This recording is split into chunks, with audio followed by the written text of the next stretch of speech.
సహాయం చేయాలనేటువంటి ఉద్దేశంతో మేమందరూ అనుకుని ఒక 40 మంది వైఎస్ఆర్ కాంగ్రెస్ పార్టీకి చెందినటువంటి నాయకులం 50,000 రూపాయల చొప్పున కలెక్ట్ చేసి ఆమెకి ఈ రోజున ఆమె పేరుతో ఒక డీడీ తీసి ఆ డీడీని వారికి ఇచ్చి వేయడం కోసం మేము ప్రధానంగా ఈరోజు ఆమె ఉద్దేశంలో ఉందని చెప్తే అక్కడికి వచ్చి ఆ డీడీని మీ అందరి సమక్షంలో అందజేసి వెళ్తున్నాం. ఇది ప్రధానంగా ఇవాళ ఇక్కడ రావడానికి గల కారణం.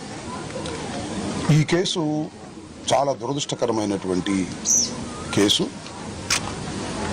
చాలా ఆశ్చర్యాన్ని కలిగిస్తున్నటువంటి కేసు, ఇంతవరకు మిస్టరీ వీడనటువంటి కేసు.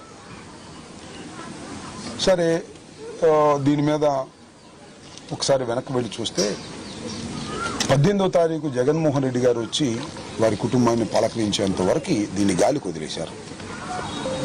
18వ తారీఖు ఎప్పుడు పలకరించారో 19వ తారీఖు కేసు రిజిస్టర్ చేశారు.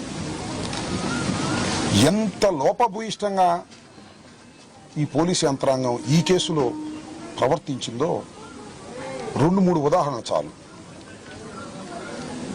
అదేంటంటే కేసు రిజిస్టర్ చేశారు, నాగరాజుని ఇమీడియట్గా అరెస్ట్ చేయలేదు.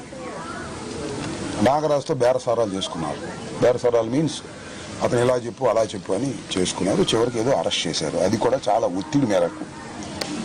ప్రధానంగా సమాజంలో ఉన్నటువంటి వ్యక్తులు దీన్ని వేలెత్తి చూపుతున్నారు కాబట్టి అరెస్ట్ చేశారు. అరెస్ట్ చేసి ఆయన సెల్ని తీసుకోలేదు. ఆయన సెల్ తీసుకుంటే ఆయన కమిషన్తో మాట్లాడిన సంగతో లేకపోతే ఎవరితో మాట్లాడిన సంగతి అన్నీ వస్తాయి. అది తీసుకోలేదు. అది ఒక పెద్ద లేఖన. ఆ తర్వాత సీసీ ఫుటేజ్, పోలీస్ స్టేషన్ ఉండే సీసీ ఫుటేజ్ లేదని చెప్పేశారు. లేదండి, మాయమైపోయిందని చెప్పారు. ఏంటిది? ఎంత దురదృష్టకరమైనటువంటి పరిణామం. ఆంధ్రప్రదేశ్లో టెక్నాలజీ డెవలప్ అయినటువంటి దేశంలో చంద్రబాబు నాయుడు గారు మాట్లాడితే టెక్నాలజీ అద్భుతం అమోఘం అని చెబుతున్నటువంటి దానిలో ఒక నేరం జరిగినటువంటి పోలీస్ స్టేషన్లో సీసీ ఫుటేజ్ లేదు, మాయమైపోయింది అంటే ఏం జరుగుతుంది ఈ రాష్ట్రంలో?